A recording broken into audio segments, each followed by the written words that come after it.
While the Jammu Kashmir Assembly legislatures are calling it a minor issue, but if you simply talk of messaging, this is massive for the common man, because Jammu Kashmir is a cash-strapped state. It's a state which has seen a lot going worse in the last 1 year, especially the Kashmir Valley, where tourism was absolutely derailed post Pahalgam attack. You had the rains, cloud bursts, etc., wreaking havoc as far as the horticulture season is concerned. And then finally, you had the rotten meat scandal hitting the restaurant business hard. So in totality, if you look at all this, it was a year which was in many ways devastating for the Kashmir and Jammu and Kashmir's economy.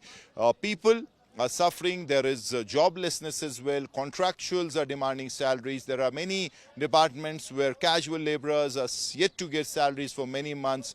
But you have legislatures who have okayed, in fact submitted this the report as far as the speaker is concerned. The House committee was created to look for ways to enhance their own salaries, their perks, and they have in fact given this report to the speaker, wherein they have proposed 100% hike in their salaries, meaning a legislature who used to get 1.5 lakhs per month can get in fact 3 lakh rupees, because this has been enhanced. And then to add to that, you also have many perks like loans. Housing loan, which till now was 10 lakhs, has now been proposed to be around 75 to 80 lakhs, car loans, etc. And also enhancement in the perks and salaries of the chief minister, the speaker, and the other related people. So that is something that has happened in the Legislative Assembly at a time when there are n number of issues which are plaguing this government. There is, as I said, economic crisis, but the legislatures did find time to okay things for themselves. And ironically, the BJP, the National Conference, the Congress, all other parties who at times don't see each other eye to eye, there are ideological differences, they keep fighting on issues, but on this one they're all on the same page, and they're silently trying to get this through so that they can increase their salaries and their perks, while it happens in other states as well, in other UTs as well, but they are economically way ahead of Jammu and Kashmir. The kind of issues that Jammu Kashmir has, they do not have, where it starts from unemployment or joblessness, or even salaries which are pending for employees in n number of departments. So that's something that has happened. If other work we do not know will happen or not, but this thing has been fast-tracked, and the committee has proposed 100% salary and perk hike for the Jammu and Kashmir legislatures की बात करें या politicians की बात करें, एक किस्म की सोशल सर्विस है. तो लोग ये समझते हैं कि अगर पैसा कमाने की बात है तो कुछ बाकी चीज़ें भी इंसान कर सकता है. अगर आप असेंबली में जा रहे हैं, क्योंकि एक मेंबर की तो बिल ही ऐसी थी कि उनकी पर्सनल जो है तनख्वाह बढ़ाई, चीफ विप जो है नेशनल कॉन्फ्रेंस के, उन्होंने अपने लिए बिल दिए. तो क्या मैसेज जाएगी लोगों में कि कितनी सारी दिक्कतें, कितनी सारी परेशानियां, और लेजिस्लेचर जो, हालांकि आपने वजाहत की कि ये चीज़ें हैं, लेकिन अगर आप दूसरे एंगल से देखें, लोगों के एंगल प्योरली, तो बहुत ज़्यादा इकोनॉमिक स्ट्रेस में हैं लोग, और उसमें अगर लेजिस्लेचर्स को देखते हैं कि उनकी बात करने के बजाय वो अपनी तनख्वाहें बढ़ाएंगे, तो सवाल तो उठेंगे. आप क्या समझते हैं कि हम लोगों की बातें नहीं करते? अगर आप चाहते हैं तो मैं अभी आपके सामने एविडेंस प्रोड्यूस करूंगा कि मैंने इस साल अपने बारामूला कॉन्स्टिट्यूंसी के लिए क्या किया है, या मैं बारामूला के लिए क्या करता हूं, या अपने लोगों के लिए क्या करता हूं. यहाँ एक चीज़ याद रखें, वो ये है कि जो अपने इंस्टीट्यूशंस होते हैं और जो अपने रिप्रेजेंटेटिव्स होते हैं, इन पे ट्रस्ट भी करना चाहिए. अगर आप अपने सारे रिप्रेजेंटेटिव्स को करप्ट समझेंगे और मफाद परस्त समझेंगे, तो नतीजा ये निकलेगा कि ये रियासत नहीं चल पाएगी. और हुआ भी यहाँ क्या हुआ, यही कि लोगों ने अपने इंस्टीट्यूशंस की इज़्ज़त नहीं की. आज यहाँ कोई इंस्टीट्यूशन ही नहीं है जो फंक्शनल हो. जो मामला आप उठा रहे हैं, मैंने पहले ही आपको कहा, जहाँ से आप देखेंगे और जहाँ से हमारे निकात देखेंगे, उनको सारा कुछ इसी में ख़राबी नज़र आएगी. हकीकत यह है कि इसकी उतनी फाइनेंशियल इम्प्लिकेशन नहीं है, और ये सैलरी नहीं है, ये कोई आप मुलाजम नहीं लगे हैं. आपके एमएलए के जो रोज़मर्रा अखराजात हैं, कभी उस पर गौर करना चाहिए. मैं सुबह बारामूला से यहाँ आता हूँ, मेरे हर महीने मेरा जो तेल का ख़र्चा है ये 35,000 30,000 35,000 जाता है। मेरी जम्मू में एकामोडेशन है, मैं बारामूला एकामोडेशन है वो चलानी है। मेरे घर लोगों का आना जाना है वो चलाना है। मैं किसी माँ के घर मातम में जाता हूँ तो ये ख्याल रखता हूँ कि किसके घर मातम में जा रहा हूँ, उसकी घर की सूरत हाल कैसी है। मैं जब किसी वर्कर के घर शादी में जाता हूँ तो मेरी एक ज़िम्मेदारी होती है, उसके हवाले से मुझे ये भी मालूम है कि जब मैं जाता हूँ तो कैसे वो निभाता हूँ। तो कई बार हॉस्पिटल जब हम जाते हैं तो वहाँ जब हम किसी पेशेंट को देखते हैं जो हमारे किसी वर्कर का हो, हमें ये पता होता है कि इसकी घर की सूरत हाल क्या है। अभी जब मैं ये आपसे बात कर रहा था, इससे पहले मैं ये आपको दिखाऊंगा, लेकिन ऑफ द रिकॉर्ड अभी दिखाऊंगा। तो हमें जिस तरह लोग देखते हैं इस तरह की हमारी ज़िंदगियाँ नहीं होती। अभी इसके इंटरव्यू ख़त्म करने के बाद मैं अभी आपको एक रिकॉर्डिंग सुनाऊंगा। तो जो हमारी सैलरी होती है, ये कोई मुलाजिम की सैलरी नहीं है कि ये 50 साल के लिए हमने अपनी सैलरी बढ़ा दी। अगर ये असम्बली कल ख़त्म हो जाती है तो उसी के साथ हम घर चले जाएंगे। तो लिहाजा इसको आप लोगों से भी हमारी रिक्वेस्ट है कि बेहतर ये रहता है कि आप ऐसे इश्यूज़ में जहाँ एमएलए की ये एक प्राइवेट लाइफ, एक अपनी ज़ाती ज़िंदगी जहाँ उसकी हो, उसमें उतना ही कुरेदा करें जितना आप उसे एक्सट्रैक्ट कर सकते हैं। विक्रम जी, एमएलएज जो हैं तनख्वाहें बढ़ने वाली हैं, आपको मुबारक है, डबल होने वाली है। लेकिन आपसे एक सवाल पूछेंगे, जो इस वक्त टाइमिंग है इस सब की थोड़ी इंसेंसिटिव आपको नहीं लगती? क्योंकि लोग जूझ रहे हैं कई सारी चीज़ों से, जॉबलेसनेस है यहाँ, जो है पहले जो टूरिज्म का हुआ या फिर बाकी चीज़ें, स्पेंडिंग पावर नहीं है। तो टाइमिंग आपको लगता है सही है? और इसमें सारी पार्टीज जो हैं, सारी आइडियोलॉजिकल डिफरेंसेस असाइड, सभी लोग मिलजुल के जो है इस पे काम कर रहे हैं। देखिए, करने को तो बड़ा कुछ है सरकार के पास। ये मुझे लगता है लास्ट सेशन में ये बात टेकअप हुई थी। अब ऑनरेबल मेंबर्स ने इस बात को टेकअप किया था कि 10 साल के बाद असेंबली कॉन्स्टिट्यूट हुई है, 10 साल पहले जो वेजेस थे, सैलरीज थी, वही आज हैं। सीडीएफ को लेकर भी हुआ था कि पहले भी 3 करोड़ सीडीएफ होता था, आज महंगाई कितनी ज़्यादा हो चुकी है, उसको डबल करना चाहिए था, वो शायद पूरा नहीं किया इन्होंने। लेकिन सैलरीज को लेकर भी टेकअप हुआ था। अब ट्रेजरी बेंचेस गवर्नमेंट की तरफ से इंट्रोड्यूस किया गया। मैं इस पे क्या कह सकता हूँ, देखिए बड़ा कुछ बदला है, महंगाई है। एक लेजिस्लेचर की रूटीन की जो लाइफ है, वो लेजिस्लेचर बनने के बाद लाइबिलिटीज़ बढ़ती हैं। ये अब हमने भी, मैं तो दूसरी बार आया हूँ तो मैंने ये महसूस किया है कि एक्सपेंडिचर्स बहुत ज़्यादा बढ़ जाते हैं और एक्सपेक्टेशंस भी बढ़ जाती हैं। हम अपनी कॉन्स्टिट्यूंसी में जाते हैं, साल भर में कम से कम भी 15 से 20, 25, 30 गरीब परिवारों की शादियों के लिए आपको अपनी जेब से हेल्प करनी पड़ती है। वो सरकार का कोई ऐसा फ्रेमवर्क नहीं रहता कि आप वहाँ से उनकी हेल्प करवाओगे। कहीं आपको 25,000 देना है, कहीं आपको 30,000 देना है, तो अल्टीमेटली आपको उसी में से देना है। फिर रूटीन की एक प्रक्रिया है और आप टाइमली देखेंगे तो ये हर जगह होता है। ऑफिसर्स की सैलरीज बढ़ती हैं, हालांकि जो लो पेड एम्प्लॉइज़ हैं उनकी ज़्यादा पर्क्स नहीं बढ़ पाते। मैं ऐसा मानता हूँ कि वो बढ़ने चाहिए। हर एक व्यक्ति का जब मार्केट का मैसेजिंग की अगर आप बात करेंगे, क्योंकि अगर आप अभी देखें तो हाहाकार इसी पे कि जॉबलेसनेस है, कई लोगों को तनख्वाही नहीं मिल रही टाइम पे, कॉन्ट्रैक्चुअल रो रहे हैं अलग से। तो जो परसेप्शन है, जो मैसेजिंग की आप अगर आप बात देखें तो आपको लगता है कि लोग इससे खुश होंगे? सिर्फ प्योरली अगर आप मैसेजिंग की बात करें, क्योंकि इसमें जब वो देखेंगे कि सारी पार्टीज ने अपने डिफरेंसेस मिटा के सभी लोग जो हैं एक ही स्टेज पे, तो ये ऐसी मैसेज आती है कि अपने लिए काम करने के लिए गए असेंबली में या लोगों के लिए? नहीं, ऐसा नहीं है। देखिए, अभी हाउस कमेटी ने रिपोर्ट सबमिट की है। अब अगर डिस्कशन के लिए आएगा तो देखते हैं उसमें क्या किस तरीके से उसको हैंडल किया जाएगा। लेकिन गवर्नमेंट को जो हमारे सफ़रर्स हैं उन सब के बारे में सोचना चाहिए। ये खाली लेजिस्लेचर सफ़रर हैं या इनकी तंगदिली ज़्यादा है, ऐसा नहीं है। आप ठीक कह रहे हो, सेक्शन ऑफ सोसाइटी और भी है, बेरोज़गारी है, उसकी तरफ भी ध्यान देना चाहिए।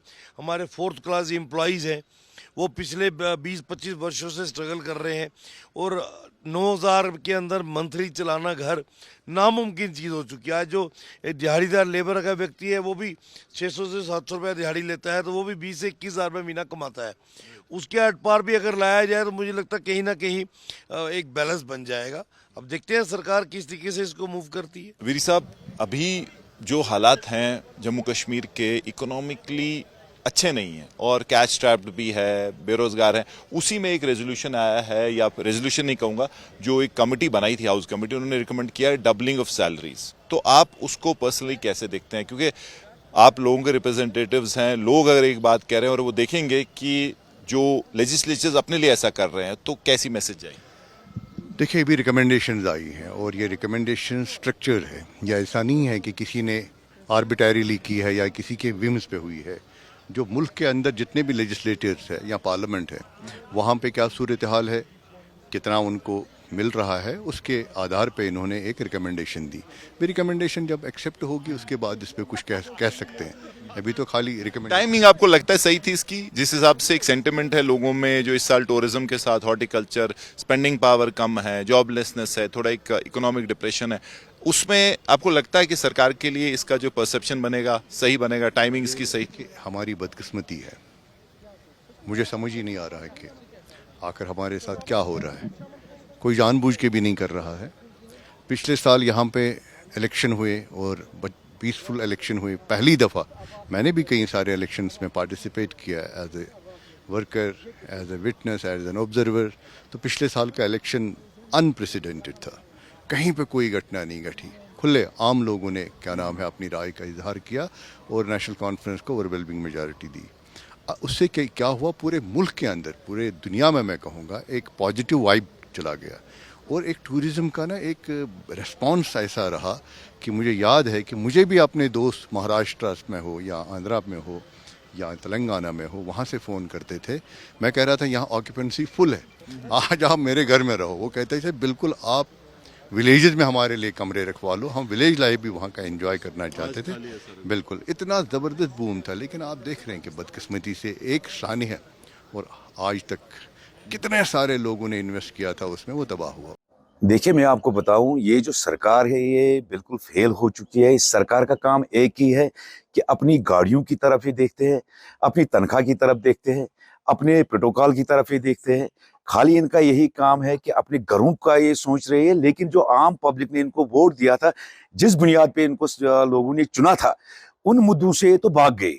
चाहे उन मुद्दों में कौन कौन सी बात थी, जैसे इन्होंने अपने मंशूर में बताया था, फ्री बिजली का वादा इन्होंने किया था, इन्होंने गैस सिलेंडरों की बात की थी, इन्होंने लोगों को नौकरी देने की बात की थी, इन्होंने डिलीवरीजरों की बात की थी, इन्होंने हर एक को 5-5 हज़ार अकाउंट में पहुंचाने की बात की थी। लेकिन आज अगर देखा जाए, 1 साल के बाद इनका एक ही काम रहा है कि अपनी गाड़ियां ये कैसे लाए, अपने तनख्वाह को ये कैसे बढ़ाए, अपने जैसे इनका स्पीकर साहब है, हाल ही में आपने सुना ही होगा कि कल ही आज शायद वो बिल पास करने जा रहा है, बिल हाउस में लाना चाह रहे हैं कि मुझे भी तनख्वाह चाहिए। अगर रोजगार की बात करें तो इसने अपने एडवाइजर को रोजगार दिया। अगर देखा जाए तो मुझे दिखा दीजिए जम्मू कश्मीर में किस एक बेरोजगार को इन्होंने रोजगार दिया, कहीं पे दिखाई नहीं दे रहा है। मैं कहना चाहता हूं आपके माध्यम से इनको आज और एक बिल लानी चाहिए हाउस में, लगान बिल, ताकि लोगों से लगान वसूल करके अपने घरों को बड़ा करके, अपने घरों को जो प्रोटोकॉल देके उसी लगान बिल से अपने घरों को बनाए। तो क्या लग रहा है आपको, ये हुकूमत मतलब मैनिफेस्टो जो उन्होंने वादी की थी वो पूरा फुलफिल ही नहीं हुई? देखिए आप देखिए, कल ही हमारी एक बहन जो मिनिस्टर है सकीना इतू साहिबा, उसने बोला था कि हमने इतनी नौकरियां दी, हमने 80% इस मंशूर को कंप्लीट किया 1 साल में, अब 20% रहा है। मैं मैडम जी से कहना चाहता हूं, आप मुझे 10% दिखाइए, कहां पे आपने अपने मैनिफेस्टो को कंप्लीट किया? नहीं किया। जो भी ये जो बोल रहे हैं सब झूठ बोल रहे हैं। अगर देखा जाए, इनके खुद 2 MP है, चाहे मियां अल्ताफ साहब हो या आगा सईद राहुल्ला साहब हो, दोनों इनके खिलाफ है। दोनों बोल रहे हैं कि नहीं, आप लोगों ने कुछ नहीं किया, आप लोगों को धोखा दे रहे हैं। तो कहां पे हो रहा है? ये सरकार फेल है। मेरी रिक्वेस्ट है उमर साहब से कि वो देखे और खुद जाके रिजाइन करे, ताकि अपने आप को वो बचा सके आगे। देखिए कि जब भी हम गवर्नमेंट से सवाल पूछते हैं तो ये हर बात पे हमें बोलते हैं कि हमारे पास पावर नहीं है, कुछ करने के पावर नहीं है। लेकिन जब तनख्वाह बढ़ाने की बारी आती है तो तब इनके पास सारे पावर्स पता नहीं अचानक से कहां से आते हैं। और आप देखिए, कैलकुलेशन करिए कि जो ये तनख्वाह अभी बढ़ाने जा रहे हैं, तो इस तनख्वाह से हम कम से कम, अगर छोटी लेवल पे देखें, आम लोगों को हम कम से कम 2000 लोगों को रोजगार दे सकते हैं। तो क्या मजबूरी है कि इनके, अगर ये मतलब सारी सहूलियात इनके पास, गवर्नमेंट की सारी सहूलियात है, उसके बावजूद भी ये अपनी तनख्वाह बढ़ाने के पीछे पड़े हैं और आम लोगों के बारे में कोई नहीं। जब हम इनसे किसी भी चीज का सवाल को करते हैं तो फिर हम पूछते हैं हमारे पास पावर नहीं है। तो जब इनकी अपनी तनख्वाह बढ़ानी होती है, जैसे अभी मैं देख रहा था कि चीफ विप जो है मुबारक गुल साहब, वो भी बोल रहे हैं कि मेरी तनख्वाह बढ़ाई, मुझे भी तनख्वाह दी जाए। तो अपनी तनख्वाहें बढ़ाने के लिए, अपनी गाड़ियां खरीदने के लिए इनके पास बहुत सारा पावर भी है और बहुत सारा पैसा भी है, लेकिन आम लोगों के पास ना इनके पास रोजगार देने के लिए ये पावर है, ना दूसरा कोई काम करने के लिए कोई पावर है। इनका कहने का यही मतलब है कि 80% ये इसलिए बोल रहे हैं क्योंकि ये कुछ कर ही नहीं पाए हैं। तो इनका सारा मतलब ये पूरे अगर टेन्योर में ये 20% वही 20% है जो इनका असली मतलब है कि हम 20%, असल में इनका मतलब है कि हम 20% ही करेंगे, और वो 20% यही है जिसमें इनकी तनख्वाहें हैं, जिसमें इनकी गाड़ियां हैं, जिनकी खुद की फैसिलिटियां हैं। तो यही वही 20% होने वाला है। बाकी 80% जो लोगों के काम होने थे उसमें कुछ भी होने वाला नहीं है। देखिए, आम लोगों ने इनको स्टेटहुड के लिए तो वोट नहीं दिया था।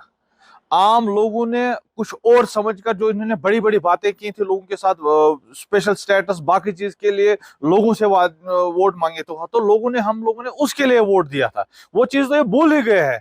तो अब ये नया, क्योंकि स्टेटहुड इनको खुद के लिए है, पावर इनको खुद के लिए चाहिए। लोगों के लिए अगर चाहे, लोगों ने जिस काम के लिए वोट दिया, लोगों ने इनको स्पेशल स्टेटस के लिए वोट दिया, अपने रोजगार के लिए, बेरोजगारी दूर करने के लिए वोट दिया, वो चीजें तो ये कहीं बोलते ही नहीं है। तो ये वही चीजें बोलते हैं जिनसे इनको खुद को फायदा है। लोग तो गवर्नमेंट इसीलिए बनाते हैं कि ताकि लोगों को फायदा हो। लोगों ने इनको इसलिए वोट नहीं दिया है कि ये अपनी तनख्वाह बढ़ाएं। लोगों ने इनको दिया था कि हमें रोजगार दो, बल्कि इसलिए नहीं दिया था कि आप अपना रोजगार डबल करो। तो लोगों ने वोट दिया है अपने रोजगार के लिए, अपने काम करने के लिए। लेकिन हम देख रहे हैं कि अभी तक ये गवर्नमेंट पूरे हर महाज पे फेल हो चुकी है, और इनका सिर्फ यही है कि हमारा 5 साल कैसे निकलेगा, हम 5 साल अपनी लग्जरियस लाइफ कैसे गुजारेंगे। बाकी लोगों का कोई काम निकलने वाला कोई उम्मीद नहीं है अभी इस सरकार से। With camera person Tariq Lonmi for East Srinagar for India Today.